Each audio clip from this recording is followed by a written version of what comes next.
Indonesia পৃথিবীর এমন একটি দেশ যেখানে প্রায় ১৩০টিরও বেশি সক্রিয় আগ্নেয়গিরি আছে। এ কারণে ইন্দোনেশিয়াকে বলা হয় দি রিং অফ ফায়ার বা অগ্নিবলয়ের দেশ। এগুলোর মধ্যে কিছু আগ্নেয়গিরি আছে এতটাই আজব এবং রহস্যময় যে বিজ্ঞানীরাও অনেক সময় অবাক হতে বাধ্য হন। আজ এই ভিডিওতে ইন্দোনেশিয়ার এমনই কয়েকটি আশ্চর্যজনক আগ্নেয়গিরির কথা তুলে ধরব যা আপনাকে অবাক হতে বাধ্য করবে। চলুন তবে ভিডিওটি শুরু করা যাক।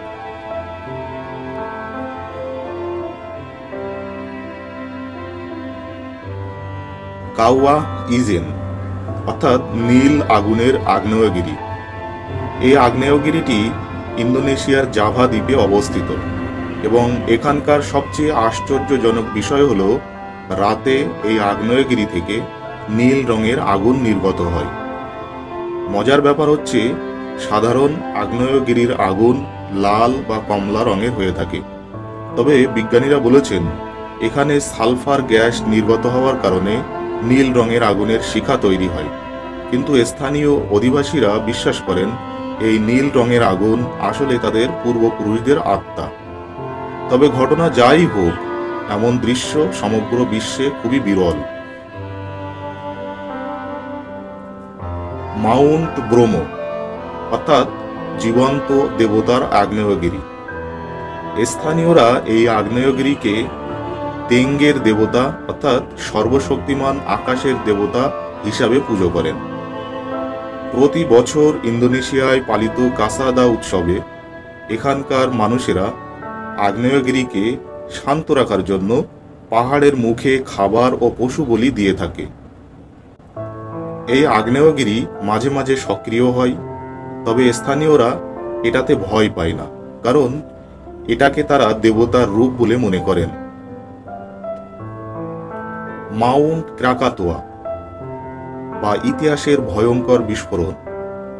শুনতে আজব লাগলেও এটাই সত্যি যে 1883 সালে মাউন্ট ক্রাকাতোয়ার বিস্ফোরণ এতটাই শক্তিশালী ছিল যে এই বিস্ফোরণের ফলে সমগ্র পৃথিবীর আবহাওয়াই বদলে গিয়েছিল। এই শক্তিশালী বিস্ফোরণের শব্দ প্রায় 4000 কিলোমিটার দূর পর্যন্ত শোনা গিয়েছিল। পরবর্তীতে এই স্থানে নতুন এক আগ্নেয়গিরি তৈরি হয়েছে যার নাম আনাক ক্রাকাতোয়া, যার অর্থ ক্রাকাতোয়ার সন্তান। মাউন্ট কেলিমুতু বা 3 রঙের হ্রদের আগ্নেয়গিরি। এটি ফ্লোরেস দ্বীপে অবস্থিত। এই আগ্নেয়গিরির মুখে 3টি আলাদা রঙের হ্রদ আছে। সেগুলি হলো নীল, লাল ও সবুজ। এই রঙগুলো সময়ের সাথে সাথে পরিবর্তন হতে পারে। এখানকার অধিবাসীরা বিশ্বাস করেন এই হ্রদগুলো মৃত আত্মার বাসস্থান। কখনো কখনো কেলিমুতু হ্রদের উপর রাতের বেলার নীলচে আলো দেখা যায়, যেন জলের নিচে কিছু একটা জ্বলে আছে। বিজ্ঞানীরা একে গ্যাসের প্রতিক্রিয়া বললেও স্থানীয়রা মনে করেন এটি তাদের আত্মীয় পরিজনদের আত্মার সংকেত, যা পৃথিবীতে অবতরণের পূর্ব মুহূর্ত। ফ্লোরেস পাহাড়ের কোলে এক ছোট্ট গ্রাম আছে যেখানে ঘরগুলো দেখতে শঙ্কু আকৃতির। দেখে মনে হয় সেগুলি যেন মেঘের ভিতরে ভেসে আছে। এখানে প্রবেশের আগে স্থানীয়রা বিশেষ আত্মিক প্রার্থনা করে নেন।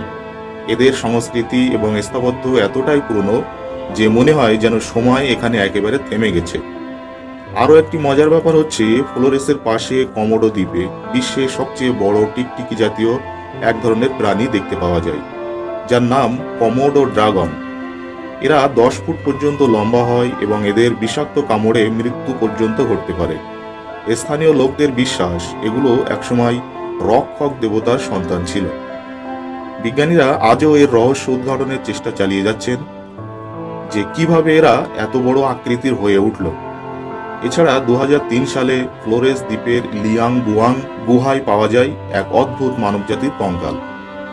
এদের উচ্চতা মাত্র 3 ফুট, কিন্তু মস্তিষ্কের গঠন মানুষের মতোই। বিজ্ঞানীরা এদের নাম দেন দি হবিট অর্থাৎ হবিট মানব। কিন্তু আশ্চর্যজনক বিষয় হলো তারা কিভাবে জনমানবহীন বিচ্ছিন্ন এই দ্বীপে হাজার হাজার বছর ধরে টিকে ছিল, সেটাই সবচেয়ে বড় প্রশ্ন। এবং তারা কি মানুষের কোনো হারানো প্রজাতি? এ সমস্ত প্রশ্নের উত্তর বিজ্ঞানীরা প্রতিনিয়ত খোঁজার চেষ্টা করছেন। ভিডিওটি যদি ভালো লাগে বন্ধুদের সাথে শেয়ার করতে ভুলবেন না। এমনই চমকপ্রদ নিত্য নতুন ভিডিও পেতে রহস্যভূমি চ্যানেলটি সাবস্ক্রাইব করে পাশে থাকা বেল আইকন অন করে রাখুন, যাতে নতুন ভিডিও সবার আগে দেখতে পারেন। ধন্যবাদ।